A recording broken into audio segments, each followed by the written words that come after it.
entonces...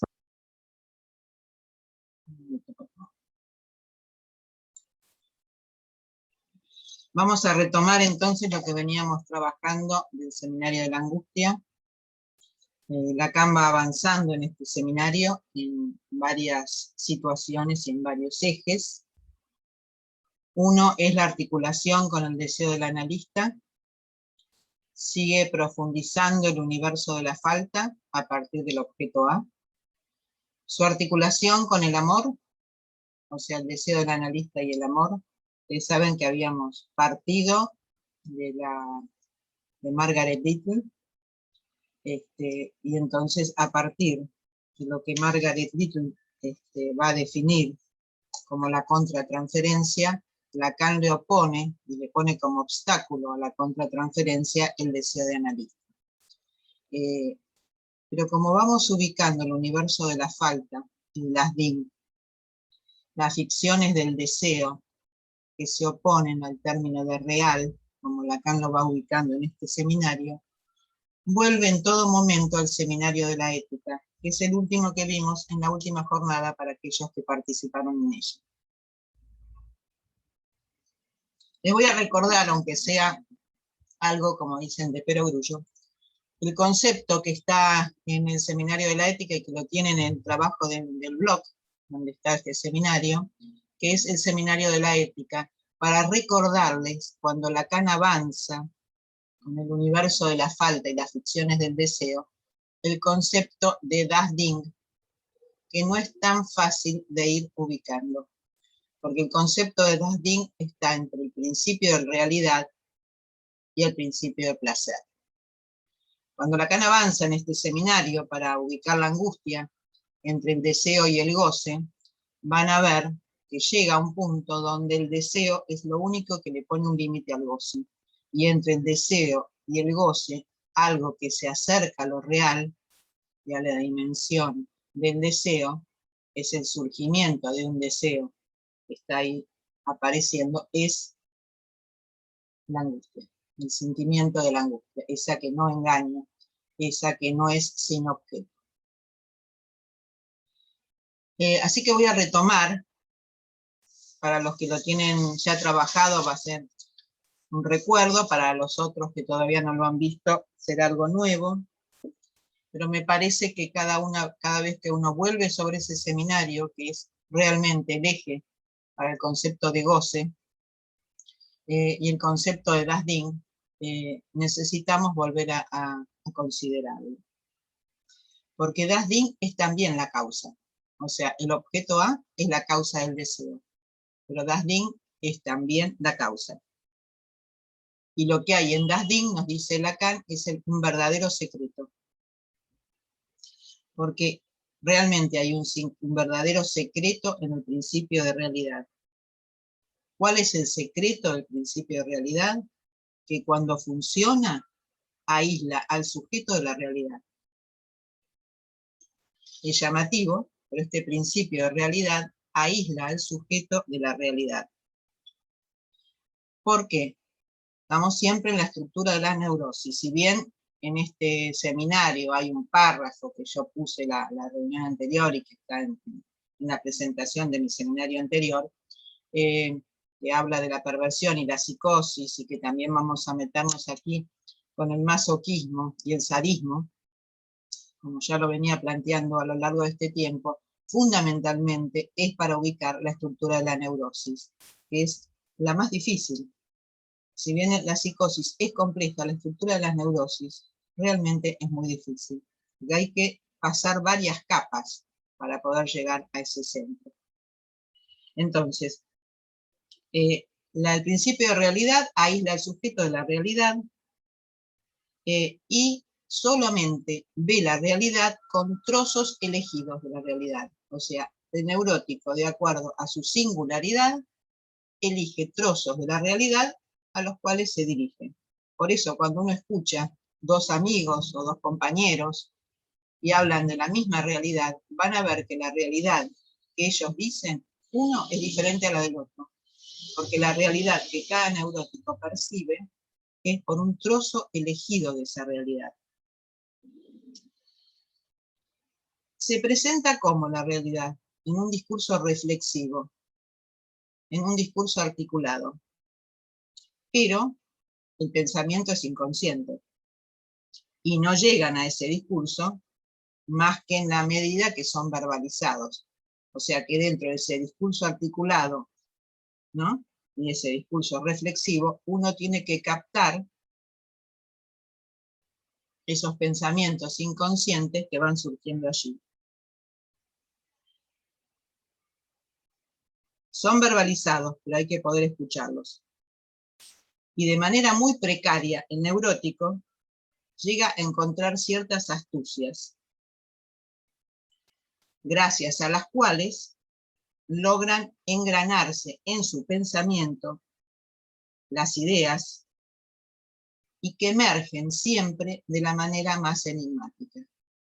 Por eso ustedes tienen que estar, cuando el discurso es reflexivo, cuando el discurso tiene que ser verbalizado, pero al mismo tiempo es articulado y reflexivo, tienen que tratar de encontrar esos pensamientos inconscientes que se van presentando allí, pero que son esencialmente enigmáticos. O sea que la escucha del analista tendría que ir a ese lugar enigmático del discurso.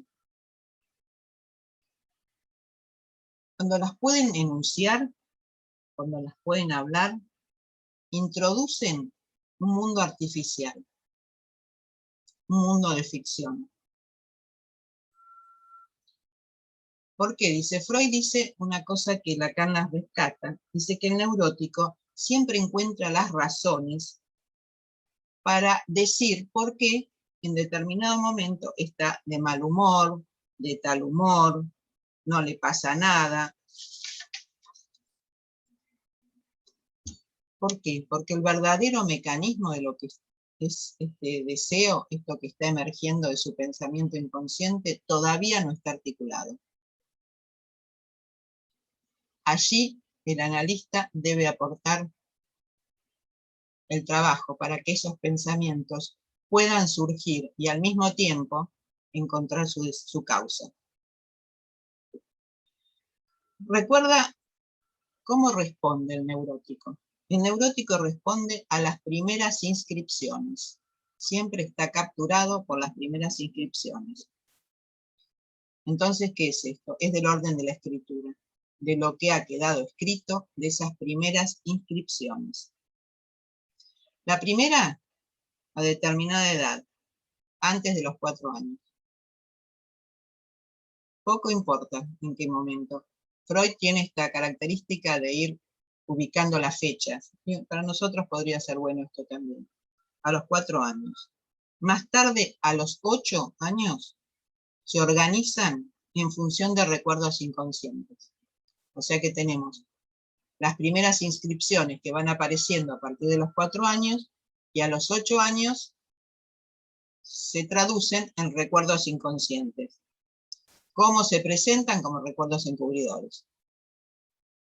Entonces tenemos que captar esos pensamientos inconscientes que van surgiendo en el discurso articulado, en el discurso reflexivo, encontrar las razones y estas inscripciones que determinan, de alguna manera, el deseo del neurótico. 4 años, primeras experiencias, 8 años, los primeros recuerdos que se transforman en recuerdos encubridores.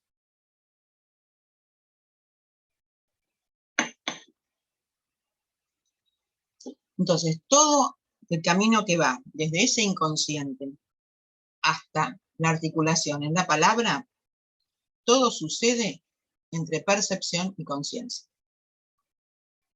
Es decir, Lacan, ¿cómo lo llama esto? Entre cuero y carne. Todo eso que va surgiendo está entre percepción inconsciente o entre cuero y carne. Esto quiere decir que el principio del placer interviene ya no como mantenimiento de cierta carga, sino en relación ¿a qué? A una cadena significante. Entonces, la experiencia acumulada de la neurosis infantil empieza a surgir y queda inscripta. a nivel del inconsciente, algo tiene sus reglas, queda arreglado, y trata de aislar al neurótico del mundo externo. Por eso vieron que en este seminario Lacan dice, entre la escena y el mundo, ¿no? Entre la escena y el mundo es esto, entre esa realidad que vive el sujeto neurótico y el mundo externo.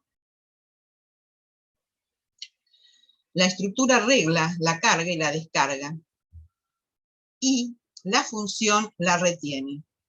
Freud la llama allí que hay una provisión y un soporte que sostiene el inconsciente. Sobre ese soporte se instalan las primeras aprehensiones del sujeto y la realidad. Es difícil la realidad para el sujeto, así que no nos tenemos que engañar cuando el sujeto nos habla de su realidad. Su realidad tiene que ver con esas primeras inscripciones y esos trozos elegidos a partir de esos recuerdos encubridores que le han quedado de ese mundo anterior. Lacan lo va a llamar en este seminario, es esta dimensión que le queda allí, donde la huella queda borrada, el significante lo vuelve a traer, es esto mismo que dice en el seminario de la ética. La huella borrada y el significante que vuelve otra vez a borrar la huella para que vuelva a emerger con más fuerza. Ahí entonces, sobre esta base, entra en juego la primera aprehensión de la realidad. Y esto es lo que tiene el sujeto en una relación consigo mismo, la más íntima, que es lo que ustedes han escuchado en la jornada, los que escucharon el seminario de la ética, que se llama el Nebenmensch. Fórmula, dice Lacan, muy asombrosa. ¿Por qué? Porque articula lo marginal y lo similar. Ustedes saben bien que en el inconsciente no hay contradicciones.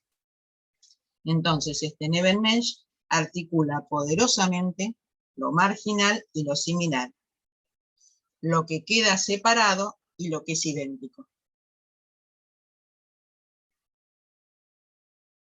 ¿Qué es lo que queda aislado? En el origen para el sujeto de este Nebenmensch, de esta experiencia, es el Ding. ¿Vieron? Das Ding. El Ding es lo que queda allí, aislado en el origen para el sujeto. ¿Qué es el Ding? Es el extranjero.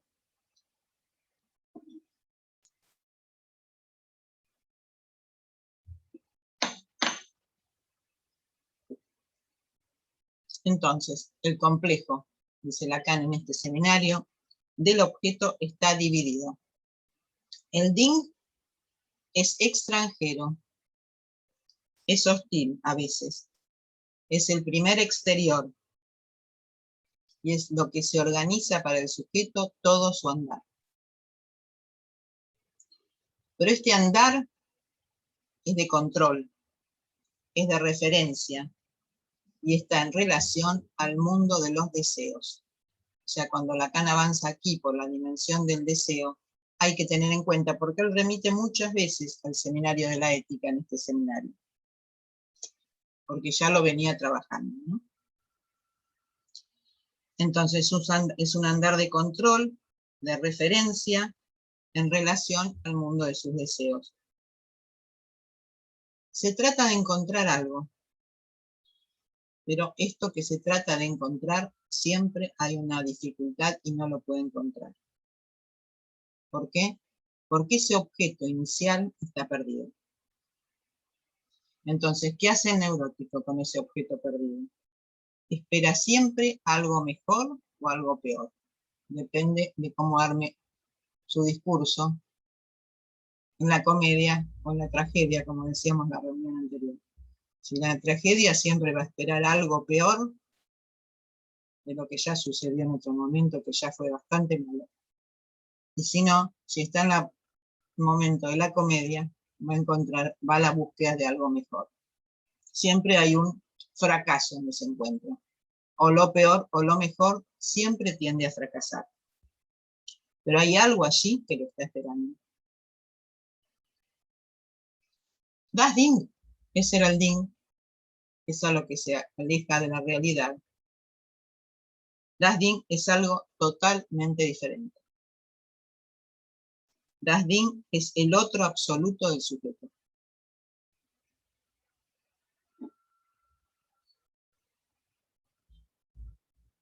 Y esto sí, es algo que se intenta todo el tiempo encontrar. Ustedes saben que el otro está vaciado, el otro es el inconsciente, hay un vacío en el otro. Pero el sujeto lo vuelve a llenar para encontrarse con ese Das Ding, intentar encontrarse con ese Das Ding, con ese absoluto del sujeto. Como no lo puede encontrar, ¿qué es lo que encuentra? La nostalgia. La nostalgia de la pérdida de ese objeto. ¿Por dónde va la búsqueda? Por algo que quedó marcado en ese camino, cuando se perdió el objeto, pero algo quedaron como huellas y como significantes, y es el camino del placer. O sea, por ese camino del placer, el neurótico intenta encontrar ese objeto perdido. Cuando lo encuentra, ¿qué encuentra? La nostalgia de lo que perdió. Y ustedes se van a encontrar muchas veces con esto en el discurso. Lo anhela, lo espera, siempre en nombre de ese principio del placer. Este funcionamiento, en la búsqueda del deseo y del placer, es el soporte de toda la experiencia de la neurosis. Porque Das Ding es lo que se llama el fuera de significado. El fuera de significado.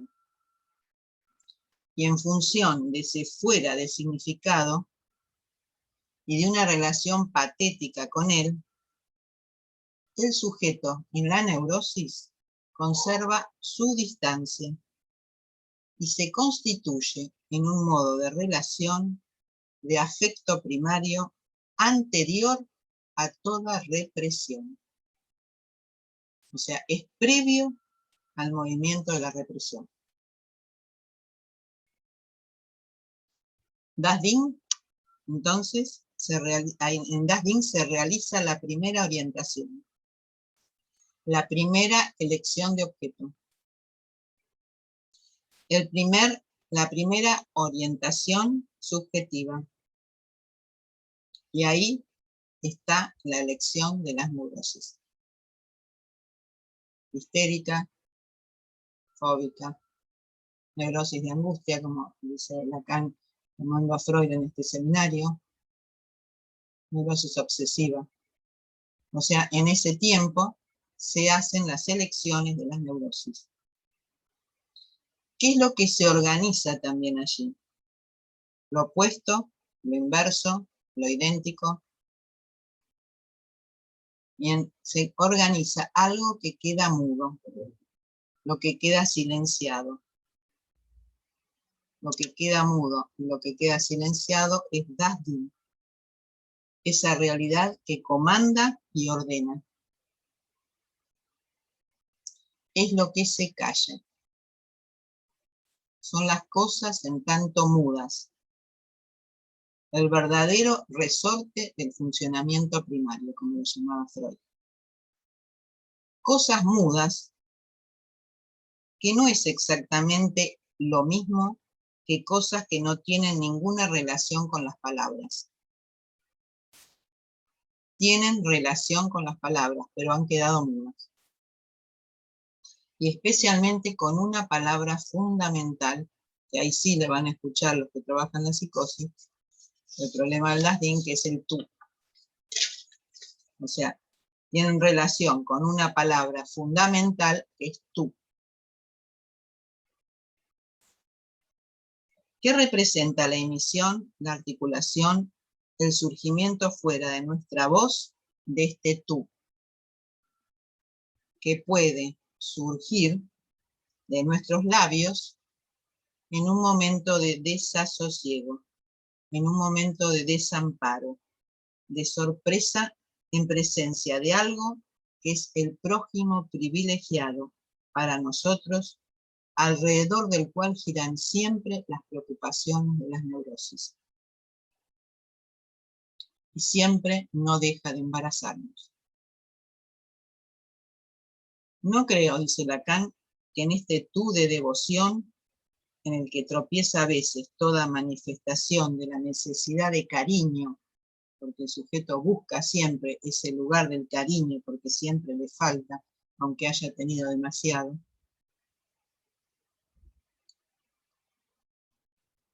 No es nada simple. Esa búsqueda y esa necesidad de cariño no es nada simple. Porque siempre existe una tentación de domesticar esa nostalgia de ese otro prehistórico, ese otro inolvidable, que arriesga a veces sorprendernos. De golpe puede aparecer. En ese tú reside Daslin. Es cuando respondemos, cuando algo nos es imputado a nuestro cargo. ¿Yo? ¿Qué es este yo? ¿Yo por sí solo qué es? Sino un yo de excusa. Yo no soy, yo no fui, yo no tengo nada que ver. Un yo de rechazo, no es mío, no tiene nada que ver conmigo. Un yo, un moi, muy poco para mí, no es para mí.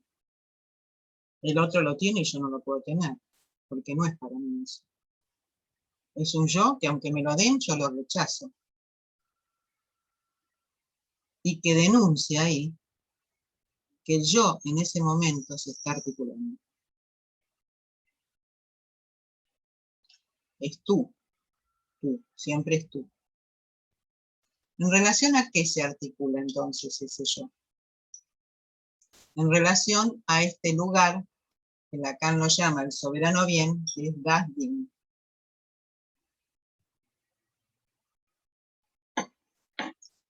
¿Qué es Das Ding? Ese lugar prehistórico imposible de olvidar, es la cosa materna. Es el lugar del Das Ding. Y el gran descubrimiento de Freud, articulando esta dimensión de Das Ding, la ley que articula las neurosis es la ley de prohibición al incesto. Por eso Lacan insiste en el Seminario de la Angustia a decir que no se puede desear si no es en función de una ley. No hay deseo sin ley. No hay deseo sin la ley de prohibición al incesto.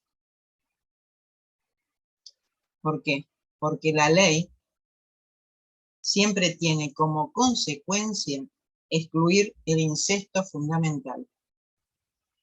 ¿Cuál es? El incesto madre-hijo. Ese es el que Freud enfatiza. Ese incesto fundamental tiene que estar excluido. Su correlato es el deseo de incesto. Como está excluido, el deseo es deseo de incesto. Este es el deseo en esencia, el deseo de incesto. Así es, el soberano bien, que es Das Ding, es el objeto del incesto. Es un bien interdicto y no existe otro bien. Esta es el fundamento de lo que va a tomar acá Lacan en el Seminario de la Angustia de la ley moral.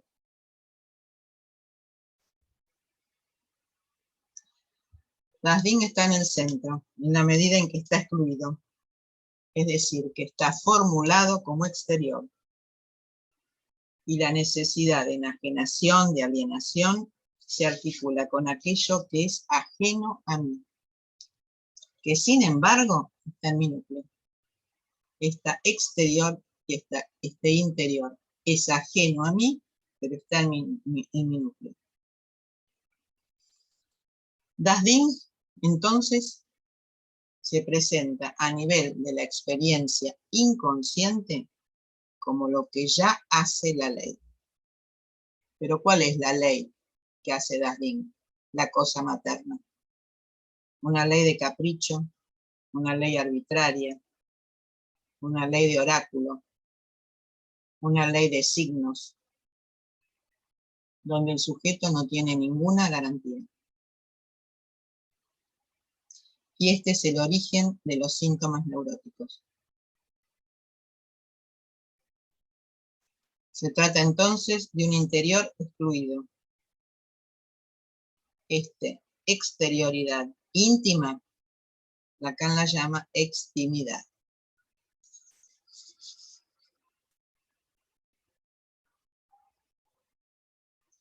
Es el vacío central.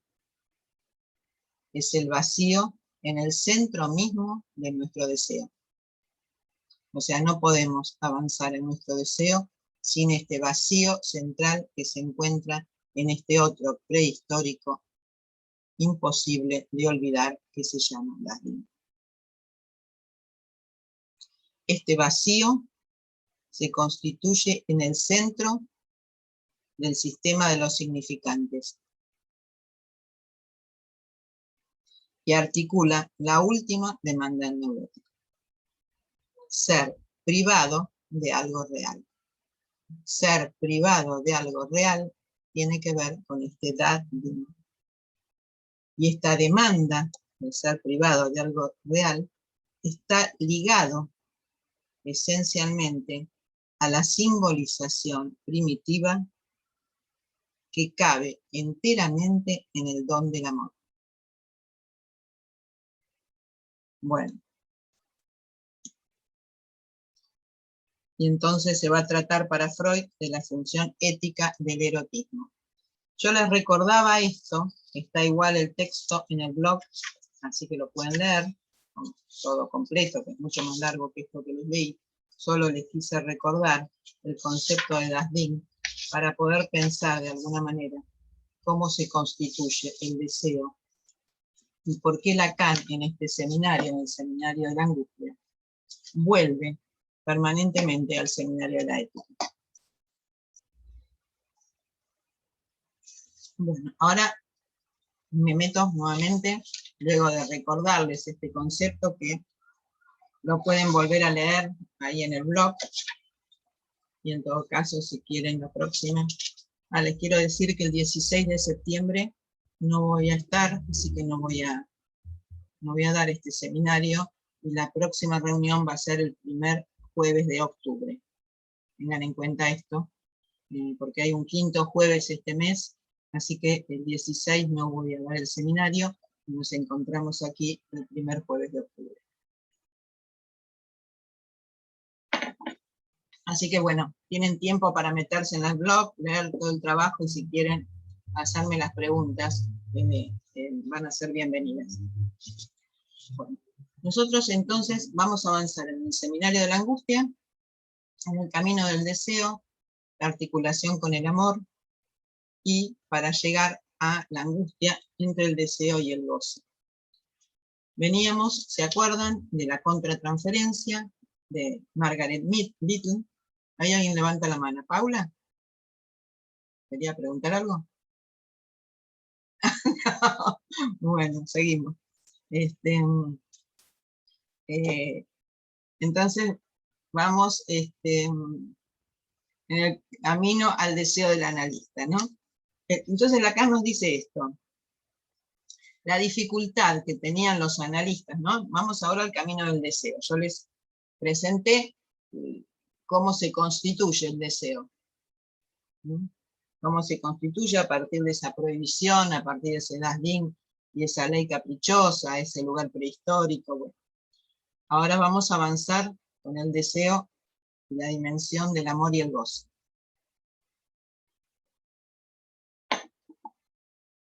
Entonces dice que el obstáculo más fuerte con el cual se encontraron los analistas que trabajaron con la contratransferencia es el deseo de analista.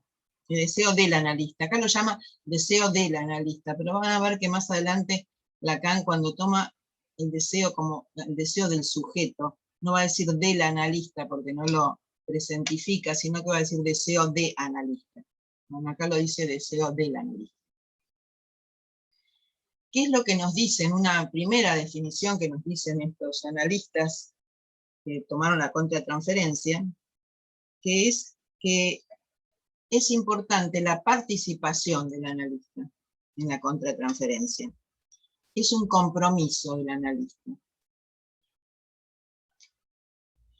Y con ese compromiso, es por eso que Lacan lo va a tomar en todos los seminarios, porque verdaderamente hay un verdadero compromiso de los analistas cuando colocan la contratransferencia y la nombran, y dicen lo que a ellos les pase.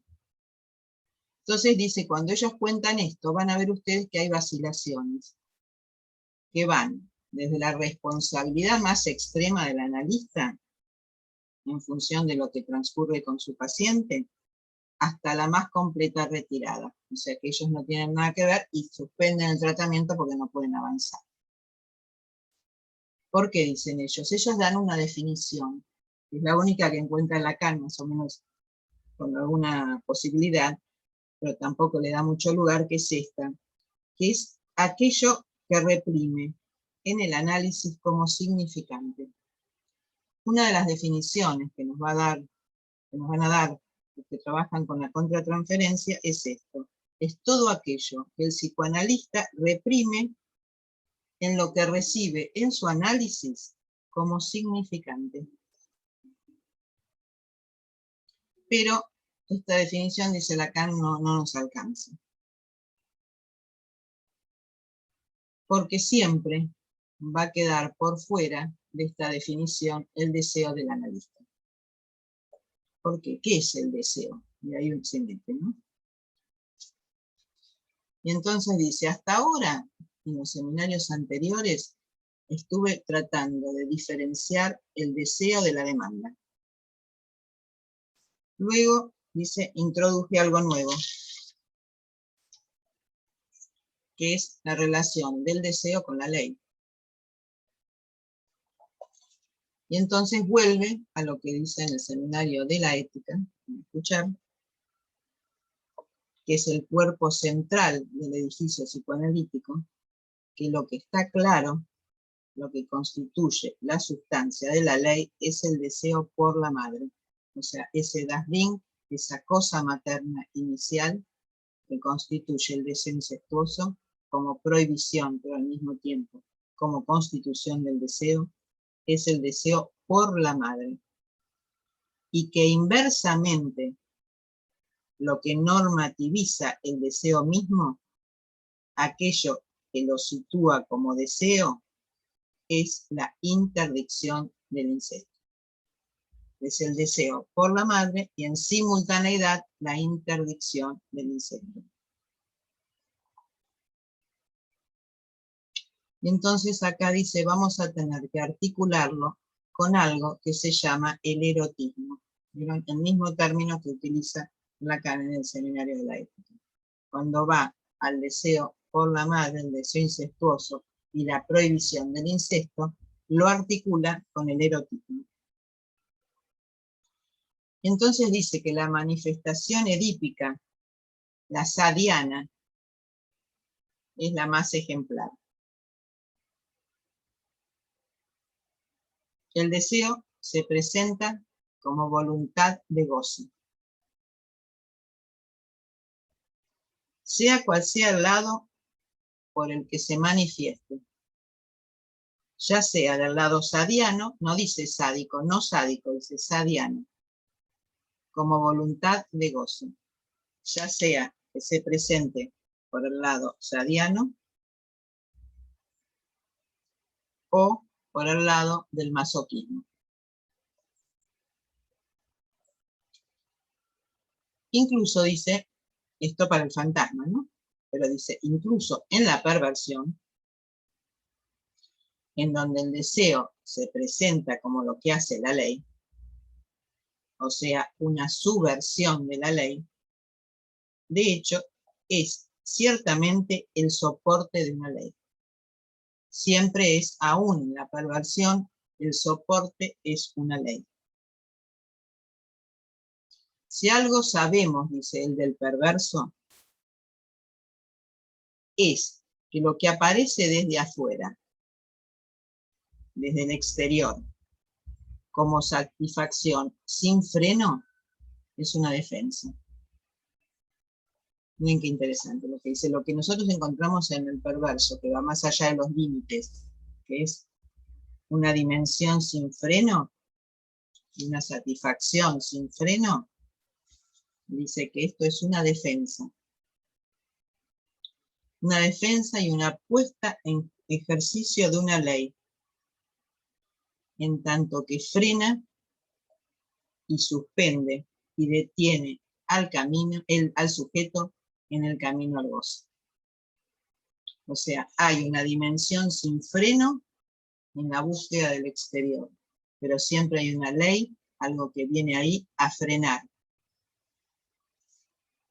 Una defensa que frena en el camino al goce.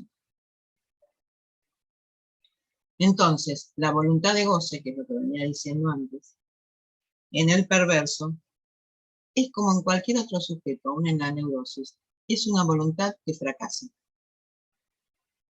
Porque hay algo que frena ese camino al goce.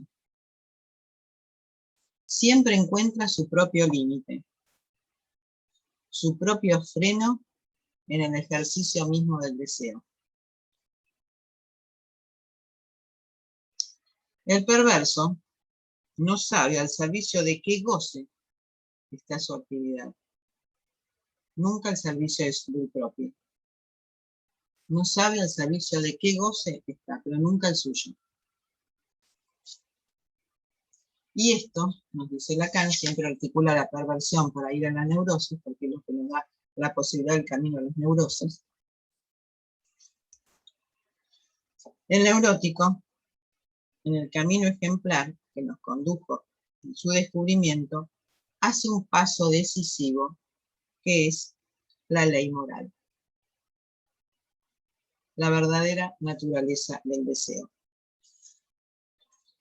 El neurótico nos muestra que no tiene necesidad de pasar por la propia institución de la ley para sostener su deseo.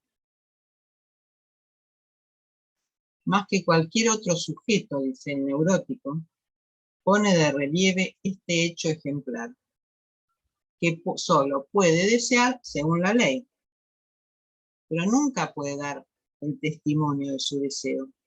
Solamente cuando lo puede dar, ¿cómo lo da? Como insatisfecho o como imposible.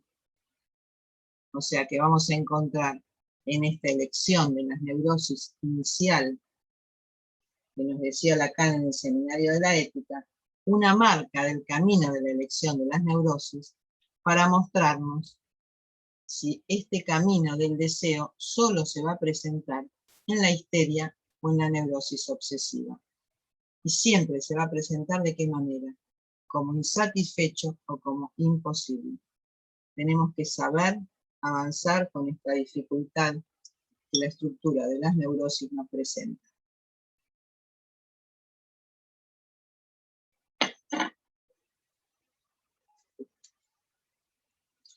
Pero también está algo que Freud, como no le dio tiempo en su vida, empezó por ese lugar, pero no pudo darle ningún lugar al final, es la neurosis de angustia. Es lo que él empieza a interrogar en este seminario, para poder darnos un paso necesario en relación a la angustia. Dice que es algo que Freud empezó por la neurosis de angustia, después la suspendió, avanzó por la histeria, por la neurosis obsesiva, por la fobia, y al final no terminó, porque no le dio tiempo en su vida, avanzar sobre las neurosis de angustia. La muerte lo privó de algo, no le dio tiempo suficiente para retomarlo. Y entonces dice que por paradójico que nos parezca a nosotros, el sujeto de la angustia nos devuelve algo muy fundamental, que llamaré el mito de la ley moral, de que envuelve otra vez a la estructura de la ley moral. Pero él lo llama acá el mito de la ley moral.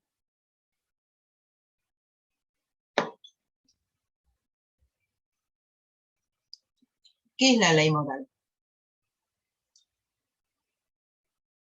Que toda posición sana de la ley debe buscarse en una autonomía del sujeto. Esa es la ley moral.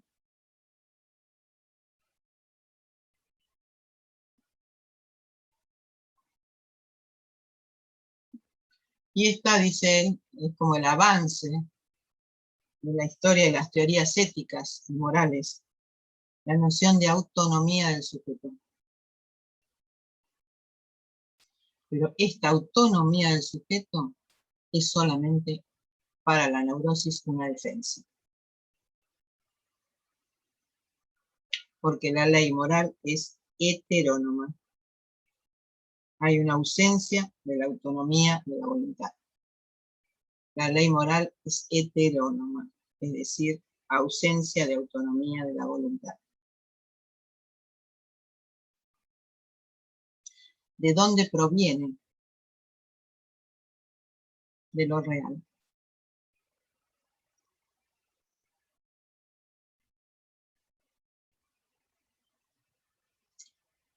Lo real interviene elidiendo al sujeto de la realidad. ¿A partir de qué? De la represión. Ustedes saben, como decía el seminario de la ética, que hay pasos hasta que se constituya la represión, ¿no?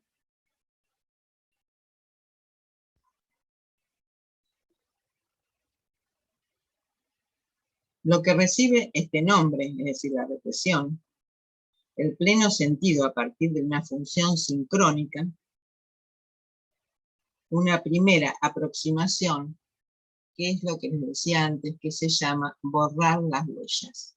O sea, la represión intenta borrar las huellas. Por eso si ustedes van a encontrar en la neurosis obsesiva, que el obsesivo intenta otra vez volver siempre para tratar de encontrar las huellas borradas.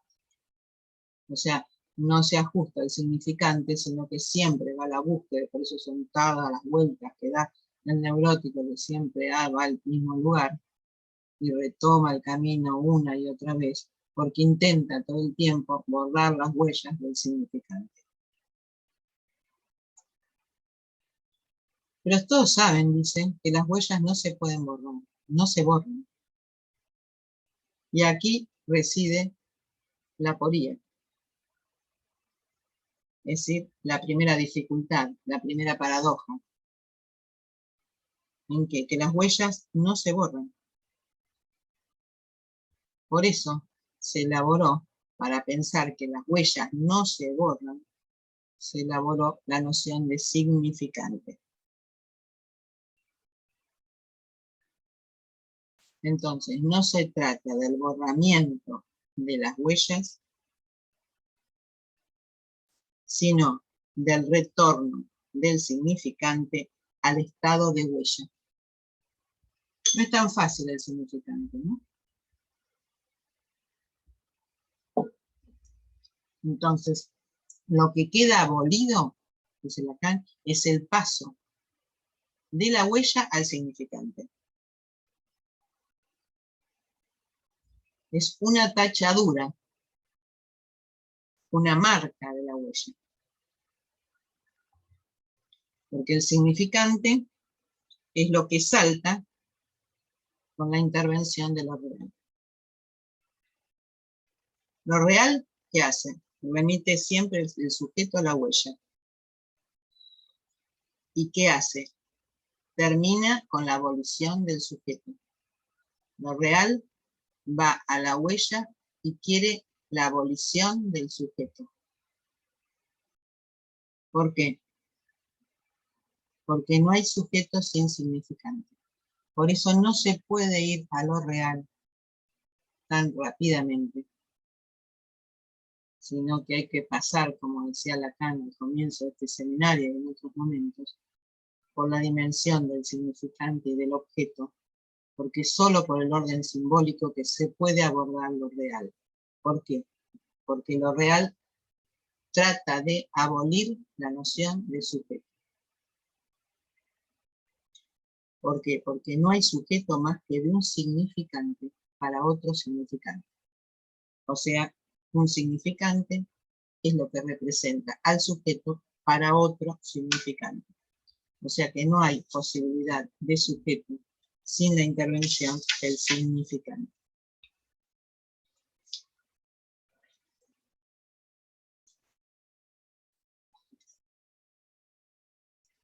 Entonces tenemos siempre los significantes que van a armar la historia del sujeto, los significantes que van a armar los recuerdos del sujeto, la dimensión aún del olvido de los recuerdos, que es una cosa bastante material, cuando también es muy misterioso, pero también el olvido tiene que ver con la represión de un significante. Porque la memoria está siempre ahí para existir. Hay que hacerla surgir. ¿Y a dónde va ahora? Al masoquista. Dice, tomemos entonces al masoquista. Es lo que resulta como una estructura muy, dice, enigmática. Porque hay algo que pone en suspenso el masoquista. Dice, todos nosotros podemos creer que el masoquista sabe lo que es el otro del goce, que es el otro quien goza. Entonces sería, dice él, el perverso que vio la luz de la verdad. Pero el perverso, dice, no sabe que goza. Por supuesto que siempre es el gran otro. El masoquista lo sabe. Pero lo que se le escapa al masoquista y que lo pone en la misma situación de todas las perversiones es que cree que lo que busca es el goce del gran otro. Y porque cree que lo que busca es el goce del gran otro, no es esto lo que busca. Lo que busca verdaderamente el masoquista es la angustia del otro.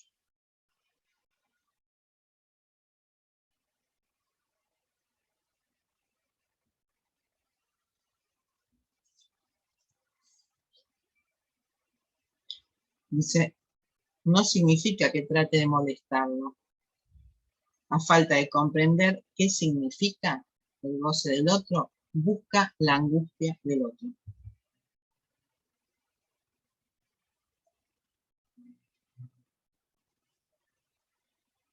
Entonces, ¿qué es la angustia? Ya vamos llegando al final de este capítulo y vamos a abrir un poco un espacio a las preguntas.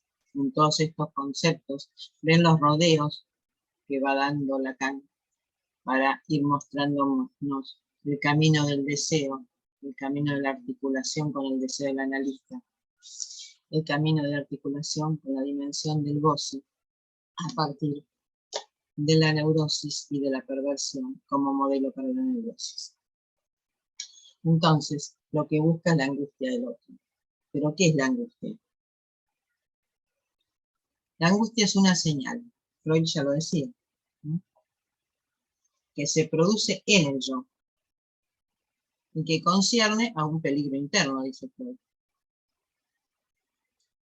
Pero es un signo, porque representa algo para alguien, es decir, el peligro interno del yo. Pero la gran paradoja es que no hay un peligro interno.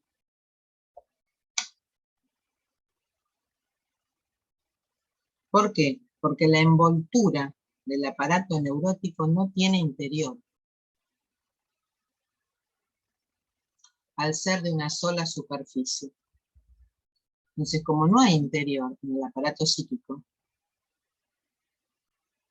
entonces no puede huir de un peligro que no existe, un peligro interior. Entonces, se sitúa en otra dimensión, dice Lacan, se sitúa en una dimensión que tiene que ver con el significante, con el gran otro como lugar de los significantes, como lugar del inconsciente. ¿Por qué? Porque la angustia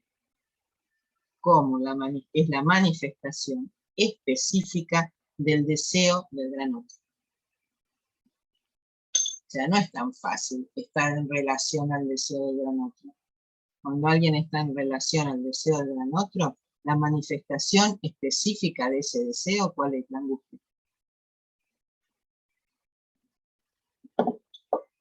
Entonces, ¿qué representa el deseo del gran otro? O sea, que no hay que tomarlo tan rápidamente, ¿ven? Uno dice, bueno, el sujeto se tiene que ubicar en relación al deseo del gran otro. No es tan fácil esto, que se tiene que representar en relación al deseo del gran otro. Porque ahí donde se enfrenta el deseo del gran otro, encontramos la angustia. ¿Cómo surge por este rodeo? Aunque el yo sea el lugar de la señal, es una señal para el yo, no es para el yo. Acá va tirando todos los conceptos freudianos, ustedes se dan cuenta, ¿no? Aunque es una señal para el yo, no es para el yo para quien se da la señal. Aunque es una señal para el yo, no es para el yo que se da la señal. Si se enciende en el yo, es para que el sujeto quede advertido de algo, a saber de qué, de un deseo. O sea, de una demanda, porque no hay deseo sin demanda, de una demanda que no concierne a ninguna necesidad, que no concierne a nada más que a mi propio ser, es decir, que me pone a mí en cuestión. Se dirige a mí, como esperado, como perdido, solicita mi pérdida, para que el gran otro se encuentre en ella. Solicita mi pérdida, la angustia, para que el gran otro se encuentre en ella. ¿Es esto la angustia? Vuelvo. Aunque sea el lugar, el yo, de una señal, no es para el yo que se da esta señal. Si se enciende en el yo, es para que el sujeto sea advertido de algo, a saber, de un deseo, o sea, de una demanda que no concierne a ninguna necesidad, que no concierne a nada más que a mi propio ser, es decir, que me pone siempre en cuestión. Por eso la angustia no engaña, porque la angustia me pone en cuestión, se dirige a mi ser y me pone en cuestión, me cuestiona. Me anula, dice la palabra. No se dirige a mí en cuanto presente, se dirige a mí, si ustedes quieren, como esperado, y mucho más todavía como perdido. No se dirige a mí como presente, sino a mí, ese ser que está ahí, esperado, de alguna manera, y perdido. Solicita la angustia mi pérdida, para que el gran otro se encuentre en ella. O sea, que el gran otro se va a encontrar con mi pérdida. Ustedes se acuerdan cómo era la fórmula, ¿no? Sujeto se representa en el gran otro y hay una pérdida ahí, como un cociente perdido, que es el objeto A. Entonces solicita mi pérdida, solicita esa pérdida que me constituye como objeto. Vueltas de Lacan en este mismo concepto.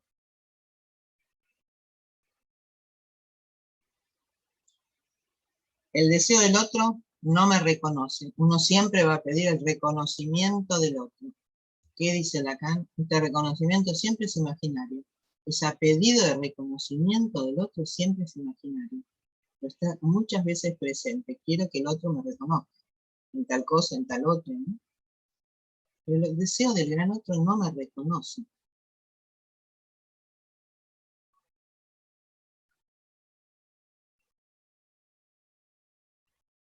Dice, porque Hegel lo cree así, dice que hay reconocimiento del deseo. Entonces dice esto, lo cual lo hace todo mucho más fácil, porque si me reconoce como nunca me reconoce suficientemente, no tengo más que recurrir en la violencia. O sea, lo dice fácil, dice, si me reconoce, Hegel, ¿no? Entonces, nunca me va a reconocer lo suficientemente como yo espero. Entonces, ¿a qué recurro? A la violencia. Porque el deseo del gran otro no me reconoce, ni me reconoce, ni me desconoce, ni me reconoce, ni me desconoce. Él me cuestiona, me interroga en la raíz misma de mi propio deseo, como decía antes, como objeto A, como ese lugar perdido en relación a la constitución del gran otro. Es decir, como qué, como mi propio deseo, como A, como causa de mi deseo, pero no como objeto. Vuelvo.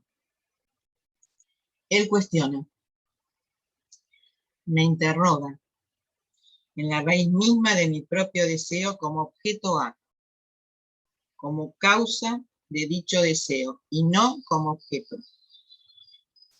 Y como es A, o sea, objeto A, eso es a lo que apunta en una relación temporal de antecedencia. Quiere decir que ese objeto ya estaba perdido, pero siempre va a la búsqueda de mi pérdida.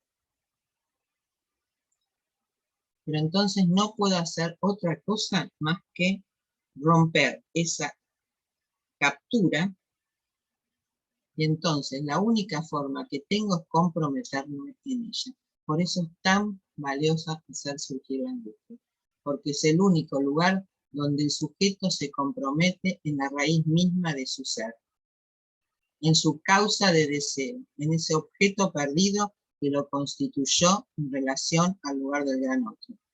El neurótico va a pedir siempre un reconocimiento del otro, y uno tiene que saber por teoría que no hay ni reconocimiento ni desconocimiento del otro. La única fórmula es remitirme a mi propia pérdida para comprometerme realmente en el deseo y sostener mi causa.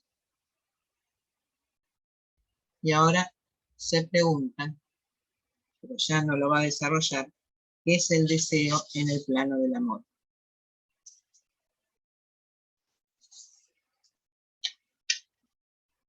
Entonces va al seminario de la transferencia y dice que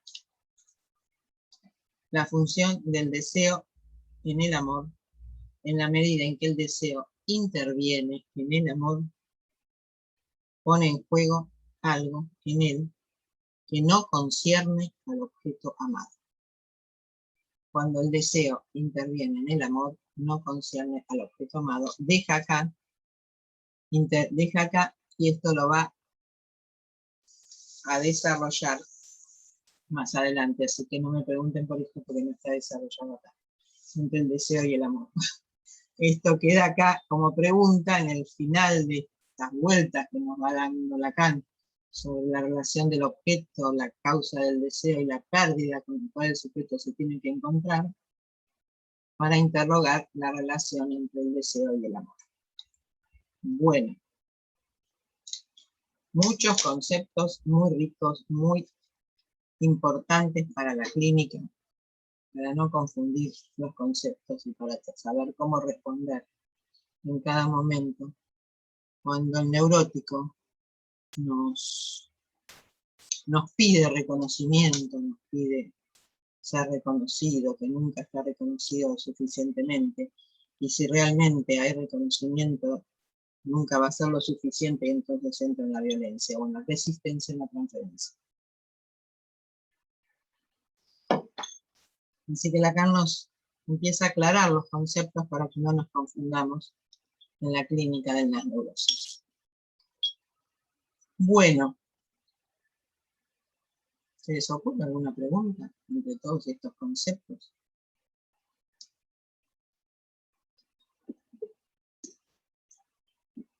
Es un seminario rico, ¿no? Pero hay que darles tantas vueltas.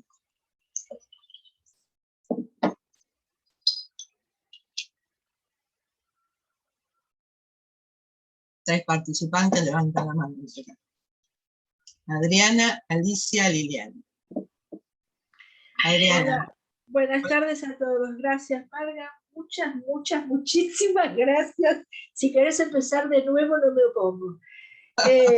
La verdad, sí, estoy sumamente sorprendida de, digo, de cuartos conceptos que uno, qué maravilloso a la vez que es todo esto, donde uno se olvida, digamos, ¿no? Se olvida y vuelve, todo vuelve a aparecer.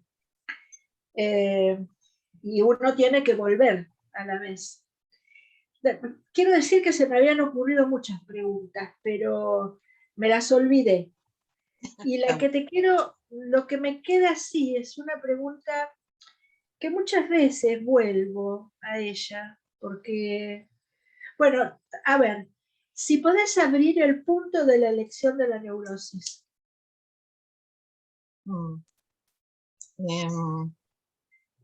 La elección de la neurosis está marcado por algo que se juega en lo que vimos en el seminario de la ética. Sí. Es antes mismo de la represión, antes mismo de los recuerdos encubridores, antes mismo de la instalación del significante, en el momento mismo de la relación con esa cosa materna, que después queda como el objeto perdido de Gasly. En ese momento inicial prehistórico, imposible de construir rápidamente en la clínica, se van a dar las elecciones. ¿Las elecciones qué quiere decir? Que para el lado de la histeria, todas las vueltas que la histeria nos propone, de la demanda, el deseo, el goce, las preguntas. Por eso entró Freud por ese lugar, por la histeria, porque es la que más nos mostró de alguna manera ese modo de elección de la insatisfacción, a tal punto que la histérica nos muestra como la mayor posibilidad de pensar en el deseo. El deseo siempre va a ser insatisfecho. Pero la histérica lo promociona en un momento tal, de tal momento, uno tiene que jugarse todo el tiempo a poder pensar por qué es insatisfecho. Porque le dieron poco, porque no fue suficiente en ese primer momento en relación a la cosa materna, porque quiere hacer de esa cosa materna y de Dasdin una ley de capricho, muchas veces como tiene la histérica, seguramente. El obsesivo tiene otra modalidad, ¿no es cierto? El obsesivo como quiere siempre ir a borrar la huella. Ven que la huella está previa a la constitución del significante. Pero en ese movimiento, de ir nuevamente a borrar la huella, no hace más que dar un rodeo por algo que ya se realizó. O sea, la huella ya estuvo borrada. En tanto borrada se instala, y en tanto se instala está el significante. ¿Qué hace el obsesivo? No acepta el significante. No lo acepta y va siempre a dar rodeos y rodeos. Esa elección inicial, ¿sí? Porque le limpiaron la cola demasiado cercanamente, por las razones que tuvo en ese encuentro inicial con el otro, imposible de olvidar, con la cosa materna, ahí se dio una elección. Se puede diferenciar para las mujeres la histeria, para los hombres la neurosis obsesiva, no es tan claro para Lacan. Lacan puede decir que puede haber histeria en el varón y neurosis obsesiva en la mujer, pero sí se da la elección. Lo que va a empezar a mostrar ahora Lacan, que es lo que Freud todavía no abordó la fobia, por supuesto, con el hombre de los lobos, o con Juanito, pero no abordó realmente, no terminó de definir la neurosis de angustia, porque le faltaba este concepto que Lacan nos propone hoy, que es la angustia. ¿Cuál es la dimensión de la angustia en el camino del deseo y el goce? Entonces esto es lo que trata de definir hoy Lacan, y ahí hay otra elección de objeto, que es la neurosis de angustia. Porque muchas veces encontramos que alguien no nos consulta por un síntoma, sino por una dimensión de angustia, ¿no? Y tenemos que saber de qué se trata en ese momento y cómo transformarla en una estructura. Esa elección está dada en un lugar prehistórico, en algo previo al momento de la represión. O sea, acá no hay otra forma que nos dice que el sujeto está jugado a la marca de un deseo. Y ese deseo está jugado en ese otro prehistórico, por eso volvía a Dasdin, ¿no? Por eso volvía al objeto perdido. Así que bueno, esa es una posibilidad de pensar por qué se da la elección de las neurosis. Y lo llama elección, ¿no? O sea que el sujeto eligió ahí el camino. Algo de la relación entre el sujeto y el gran otro en ese momento inicial le sirvió para elegir su camino. Así que bueno, no sé si llegamos en un análisis a encontrar por qué se eligió ese camino. Pero sabemos que la manifestación del deseo va a ser insatisfecho y con eso nos tenemos que arreglar. Bueno, gracias Adriana. No, Liliana. Gracias a vos. Liliana. Bueno, hola a todos. Hola Marta. Bueno, montones de, muchísimos conceptos para leer varias veces y para escuchar varias veces. Yo me había quedado con un punto, a ver qué.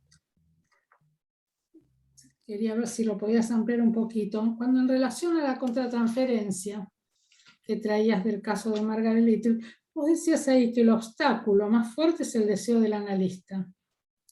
Y que es importante la participación del analista en la contratransferencia, aquello, esta es mi interrogante, aquello que el psicoanalista reprime en el análisis como significante.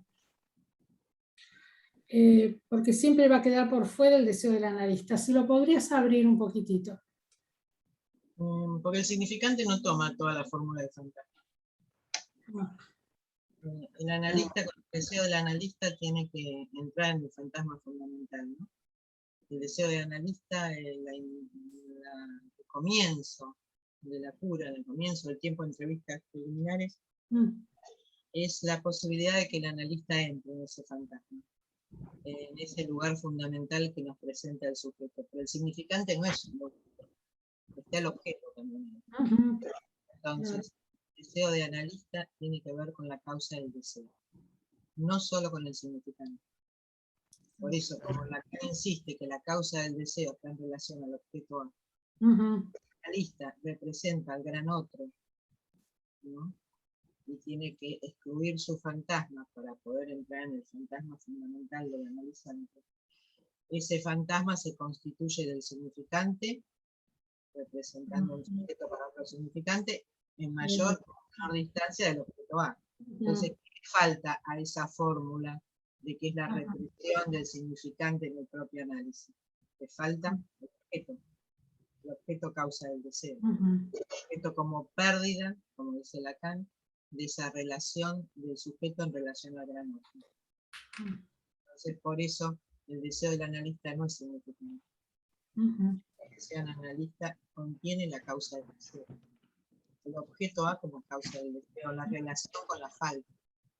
Porque esto es lo que la crítica que hace Lacan fundamentalmente a los post-freudianos es que no tenían la noción de falta. Tenían la consecuencia de este objeto y no conceptualizaron bien lo que era la falta, ¿no? Claro. Bueno, gracias, María. Gracias, Liliana. Marcelo. ¿Estás por ahí? No está, está solo en nombre.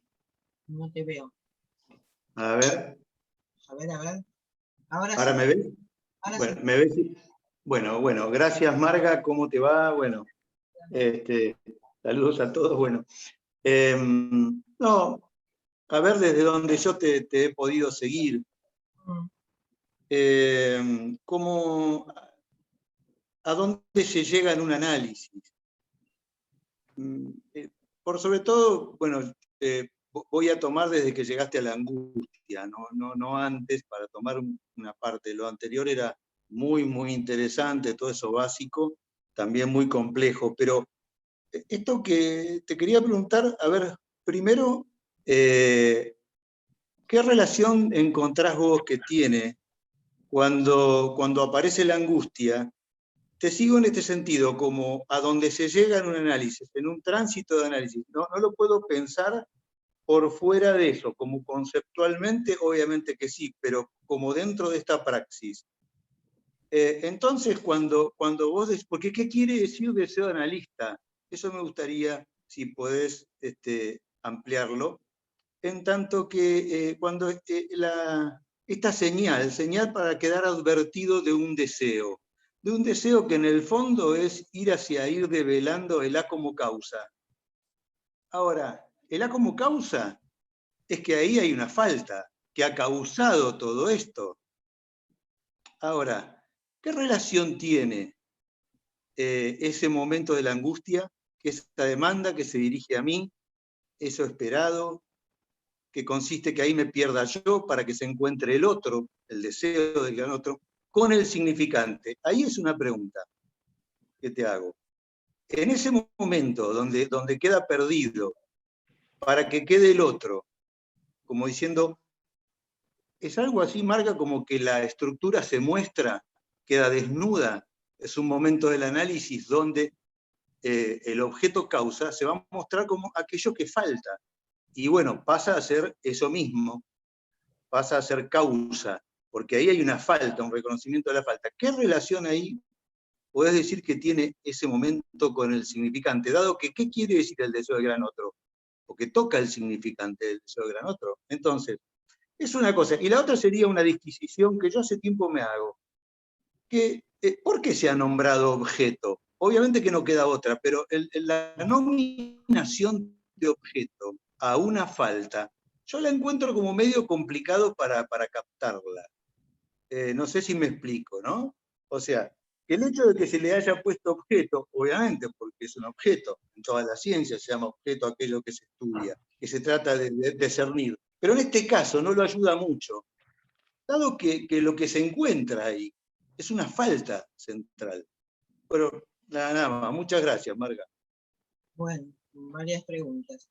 Una es que el deseo del analista se sostiene como causa cuando el sujeto tiene el objeto en su fantasma, que no está como causa, está como objeto de deseo. Se sostiene en todas las ficciones del deseo que el fantasma le propone. En esos tiempos de ficciones del deseo que el fantasma le propone, ese momento el sujeto no está en causa. El sujeto busca el reconocimiento todo el tiempo del otro, se sostiene en un impas permanentemente con sus síntomas, encuentra la posibilidad de sus ensoñaciones en esos fantasmas que va construyendo, pero no está en causa su deseo. Cuando se va acercando más a la dimensión de lo real, a la dimensión de la falta, a la dimensión de un deseo, está bien lo que decís, es cuando se va encontrando más con lo que deja de estar taponado por el fantasma, acercándose a la causa del deseo que lo constituyó, en este sentido que el sujeto se constituye en el gran otro con una pérdida del objeto A, pero esa pérdida se vuelve al gran otro para llenarlo. Esa pérdida no está en pérdida todo el tiempo para el sujeto. Esa pérdida está siempre tratando de llenar el lugar del gran otro en su fantasma.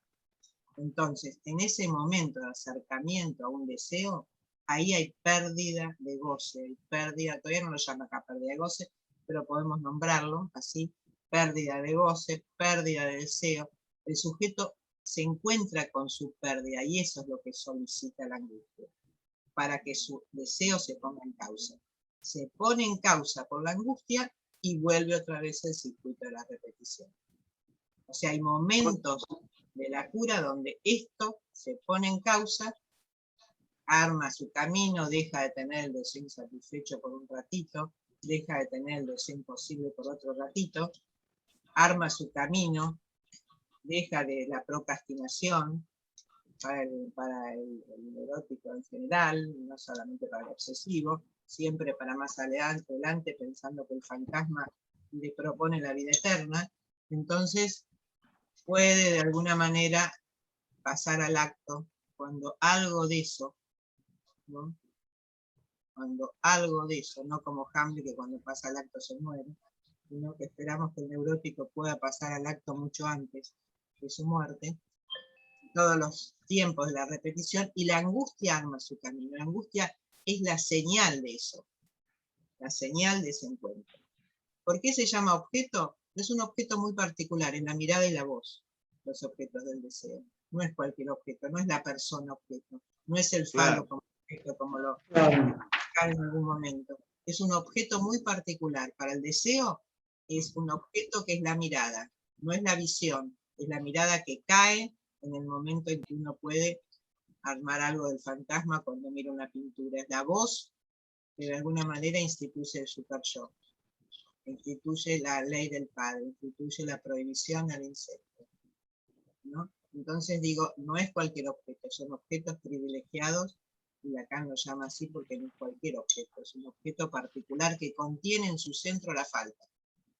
La mirada y la voz constituyen el centro de su misma falta. Bueno, gracias, Marcelo. Gracias, Marga, muchas gracias. María Carmen.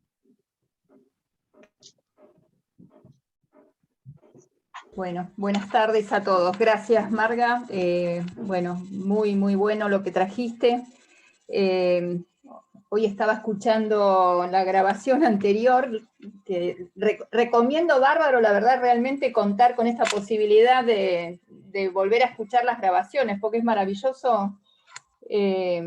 Pero bueno, ahora agregaste más cosas. Entre Das Din y el A, ¿no? Es todo un tema, porque, claro, Das Din pensaba por un lado como la causa, decís, pero también Lacan habla del goce en ese lugar. Y yo me imagino la causa como la falta, ¿no es cierto? Vos decías el universo de la falta. Pero sin embargo, en ese lugar se organiza el goce. Bueno, ¿qué podría ser? No hay, sí, está bien lo que preguntas, porque no hay deseo sin goce. No hay posibilidad de pensar el deseo sin el goce.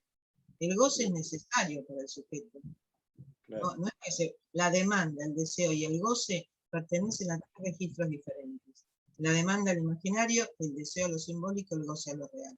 Y no hay un registro sin otro. O sea que no hay deseo sin demanda, no hay demanda sin goce. Por supuesto que es el goce. Por supuesto que está en el centro de la captura del sujeto y en esa cosa materna donde se da, el deseo es incestuoso. El deseo está en relación al goce, por eso es incestuoso.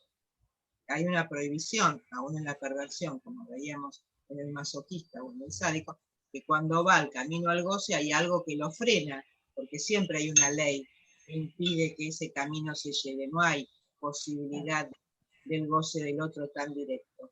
Por eso Lacan dice, el perverso cree que va a la búsqueda del goce del otro. El neurótico sostiene su fantasma en el goce del gran otro. La pesadilla nos muestra el goce del otro. Sí. Ya está constituido el goce. No es el del goce. Lo que pasa es que a las vueltas de la repetición, con la pregunta que me hacían recién, hay pérdida de goce, caída de goce, y el deseo se pone en causa. ¿Cierto? Pero siempre va a la búsqueda, por eso queda la nostalgia de ese objeto perdido, y a la búsqueda de ese objeto todo el tiempo. ¿No es cierto? Y en la medida en que se constituye, porque ¿qué se constituye? El gran otro es la cosa materna. La relación con el gran otro están los objetos de la demanda, ¿no? Claro. El seno y el excremento. Y luego se van constituyendo en simultaneidad los objetos del deseo. Entonces, en esa relación con ese objeto perdido, se van constituyendo para el sujeto los objetos del deseo. Uno es el objeto perdido Das Din, y otro es la constitución para el sujeto de esos objetos A en el camino de su subjetivación. O sea que siempre tenemos que pensar que deseo, goce y demanda son tres registros del mismo concepto. Está buenísimo. Gracias, Marga. Gracias, Carmen. Hola, Patricia. Hola, Marga. ¿Se escucha? Sí, Hola claro. a todos. Buenas tardes. Bueno, gracias, Marga, por el recorrido.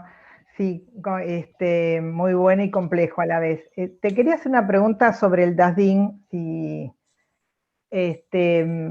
un concepto muy complejo para mí. A ver si lo entiendo o lo confundo. ¿Hay una diferencia, son lo mismo, hay una diferencia con el objeto perdido que hablaría Freud en la vivencia de satisfacción? ¿Aquel objeto que se trata de reencontrar en cada búsqueda? ¿Son lo mismo? ¿Hay una diferencia? No, es el objeto perdido. Ah, es ese objeto perdido. Bien. Sí. porque Dasdin es como complejo y siempre se me arma esta diferencia, si hay una diferencia o no, si lo confundo o se trata de esto mismo. Listo. Es un objeto perdido de la satisfacción, no de la satisfacción pulsional en el camino del sujeto. Estos son los objetos después que van constituyendo lo que Lacan llama el objeto A. Es el objeto perdido, el objeto de la nostalgia, el objeto del capricho materno, del lugar de esa ley restricta que tiene el deseo materno. Por eso es la cosa materna, Lacan la llama la cosa Está materna. bien, claro. Pero tiene que ver con el objeto perdido de la satisfacción, claro que sí. Porque hay Está una bien. pérdida de satisfacción, que es posible siempre ir a la búsqueda nuevamente de esa satisfacción perdida. Porque hubo satisfacción. Porque si no hubo satisfacción no hubiera podido haber, no se hubiera podido constituir el sujeto en su camino. Lo que pasa es que en la satisfacción hay un límite, hay un freno, hay una prohibición donde hay algo a perder, ¿no? Por eso Lacan dice la nostalgia, va a la nostalgia todo el tiempo de ese objeto perdido, ¿no? Y eso arma los síntomas. Los síntomas neuróticos se constituyen alrededor de ese objeto perdido. Por eso lo que me contaban antes, ¿no? La elección de objetos está dada, la elección de las neurosis está dada allí, ¿no? Está dada allí. La insatisfacción, no me dio la suficiente leche cuando me dio de mamar. Siempre me dio poquito y no lo suficiente, entonces yo quiero un poquito más.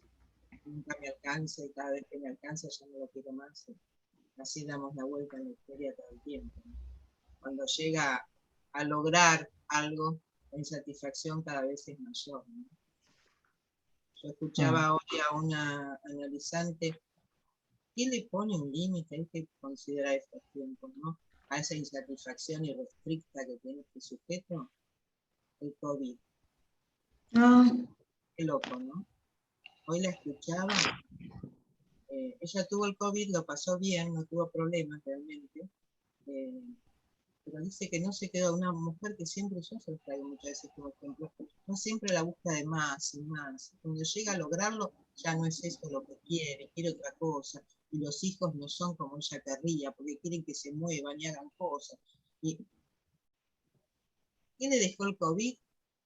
Una dimensión de olvido, una dimensión de que no puede tener tanta fuerza como antes, que no puede estar siempre a la búsqueda de otra cosa porque perdió esa fuerza que tenía antes. ¿Y qué encuentra ahora? Que los hijos son otra cosa de lo que ella pensaba. Porque ahí donde a la hija no le podía permitir nada, porque era una tonta que no hacía nada, que solamente estaba estudiando, encerrada en un departamento, hoy que ella está así, se olvida que era el cumpleaños del otro hijo, la hija se adelanta, hace una comida riquísima. Y por primera vez me dice que su hija cocina de maravilla, que aprendió a cocinar y está escribiendo un libro de cocina. Nunca nombró esto, porque era la que no tenía deseos, la que no quería nada. O sea, en esa búsqueda todo el tiempo de querer lo que ella, lo que la satisface, pero siempre insatisfecha, no podía ni siquiera acercarse a la dimensión del deseo de su hija. Esta caída, muy llamativo que es esto, ¿no? Esta caída que supone hoy, a partir, ya lo dice, a partir del COVID, empieza a necesitar de los otros. Y no es ella la que siempre está queriendo empujar al otro para que haga algo que el otro no quiere, por supuesto, ¿no? Algo de lo que ella quiere. Pero es increíble a veces la marca de lo que frena de alguna manera la insatisfacción. Así que bueno, habrá que considerar estos tiempos en los que vivimos. Hoy me sorprendió, y aparte porque tiene una figura de su suegra, que era igual que ella, o sea, el marido de como su madre, no frenaba, y el marido era un tonto y ella la que avanzaba, y hoy está con un Alzheimer que solo le tienen que dar de comer en la boca. Entonces también encuentra ahí qué significa esa búsqueda siempre de ser y de querer más y de ser la que busca siempre y la que tiene el empuje. ¿A dónde llega? A transformarse en algo que ella no hubiera querido ser nunca. Entonces, me parece que uno puede encontrar ahí figuras, ¿no? para poder frenar en determinados momentos esta locura de la insatisfacción. El límite del goce, ¿no? ¿Cuál es? Es el cuerpo, lo real del cuerpo que viene a mostrarse como esa caída, lo real del cuerpo de la suegra que muestra su mayor caída, ¿no? ¿Cuál es el límite con el cual se encuentra el sujeto en ese camino? Así que sí, claro, la insatisfacción en la histeria no es fácil, ¿no? Es una elección posible, tendrás que dejar esa elección en un rato y empezar a estar un poco con otro camino, ¿no? Con darle lugar a los otros. Bueno, gracias Patricia. No, gracias Marga, vos. Lidia.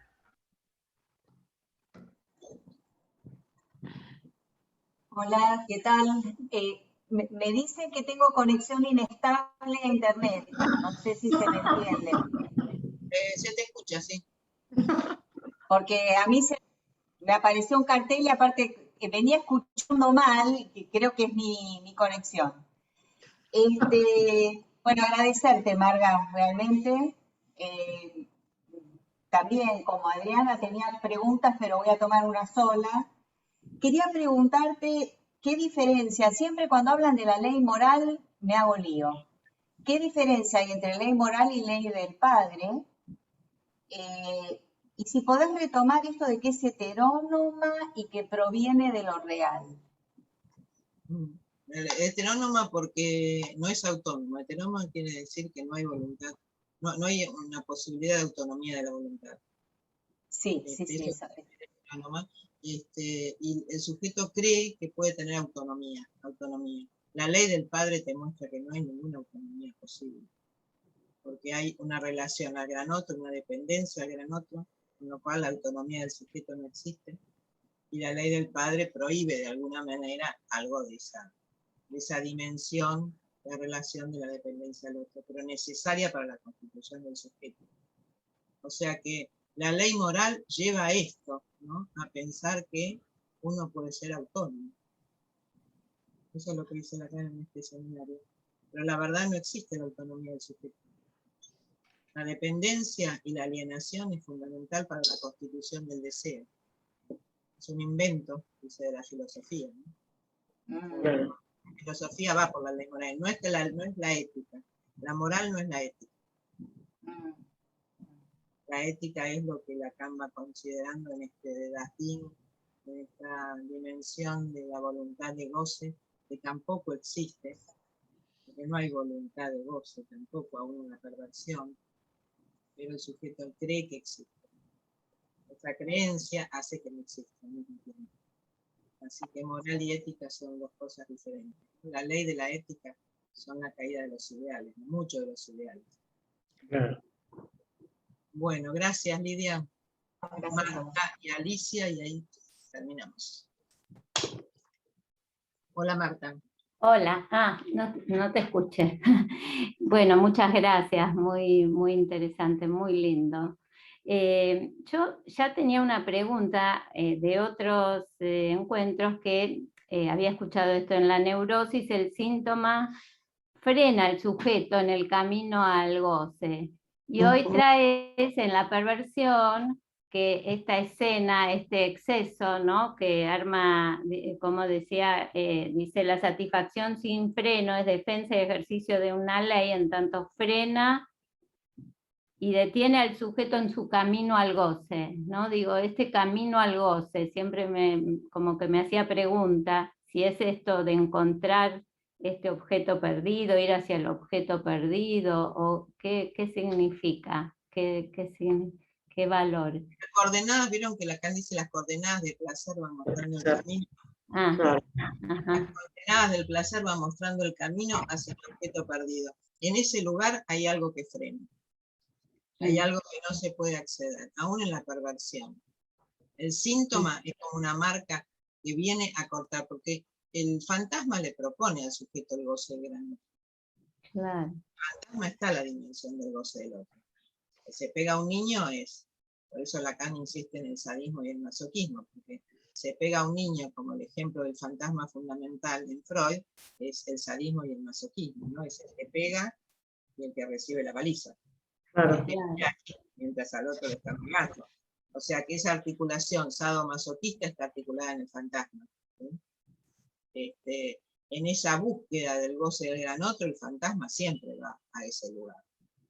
Va a la búsqueda del goce del gran otro, por eso ahí el síntoma que hace, detiene al sujeto. No, esto no funciona así. Hay algo que no funciona en ese camino, hay algo que está mal, hay algo del fracaso. Por eso el fracaso es lo más cercano a la realidad que tenemos. Porque hay una posibilidad de que se frene en el fracaso ese camino. Entonces el síntoma es fracaso. El éxito, ustedes saben, a veces no es fácilmente tolerable, ¿no? Si uno no tiene elaborado todos esos puntos del camino de placer. Porque el éxito puede realmente llevar a la locura. Lo vemos en muchos ejemplos estos, ¿no?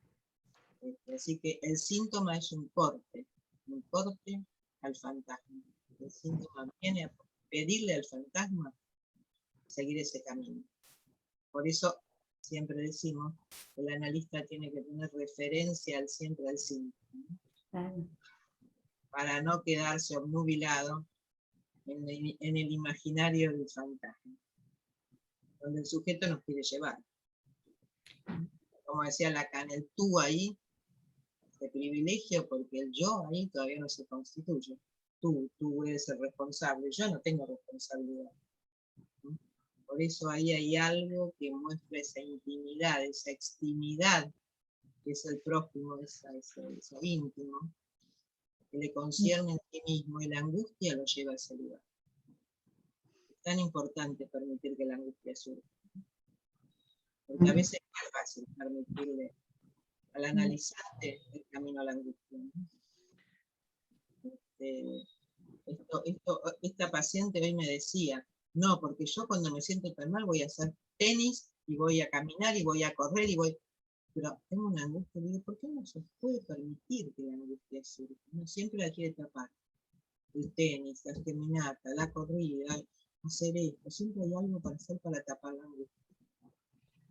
Entonces, cuando la angustia puede permitirle, se puede detener ahí en la angustia. El sujeto muchas veces, sobre todo la histérica, intenta muchas veces frenar la angustia. No engaña porque evidentemente muestra ese camino hacia el goce, ¿no? Hacia la insatisfacción, hacia el malestar. Gracias. Por eso la referencia al síntoma no hay que olvidarse.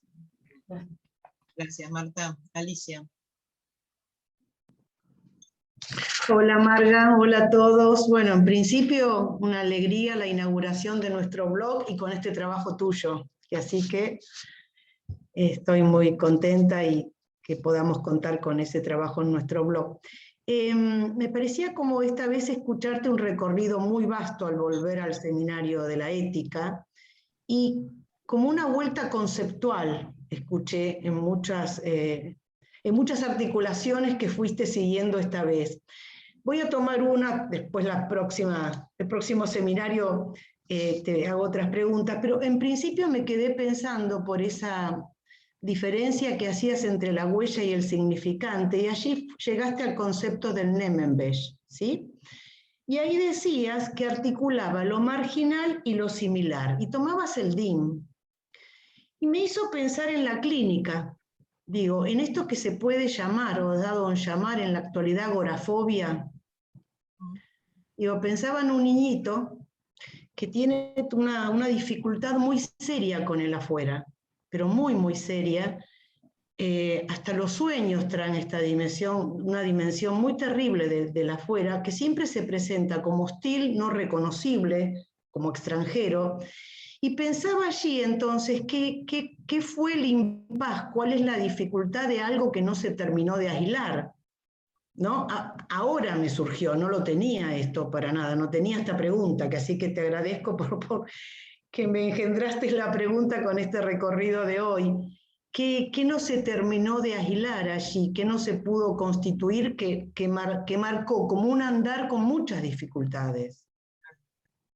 Sí, claro, la agorafobia es como, a veces como el límite de la fobia, a veces está en la estructura de la psicosis también, ¿no?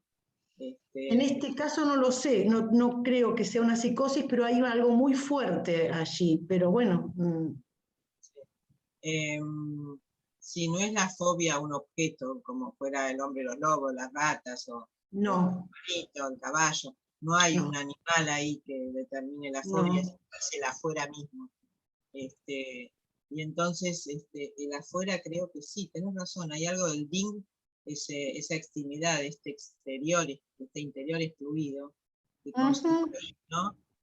Lo más próximo, el próximo de sí mismo, lo que constituye el sí mismo, que seguramente no está constituido. Claro. El trabajo del analista es volver, ¿no? A construirlo, Claro. ese interior que no termina de constituirse. Y se presentifica todo el tiempo. Claro, porque no es el adentro y el afuera del pienso de la simbolización, es otro tipo. Sí. Es otro momento previo inclusive. Previo es al adentro y al afuera. Previo al movimiento de la simbolización entre el adentro y el afuera. Sí, sí. Gracias, Marga. Muchas gracias.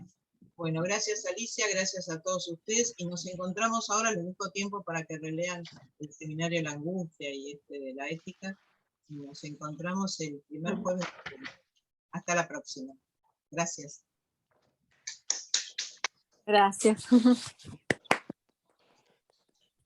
Buenísimo. Gracias.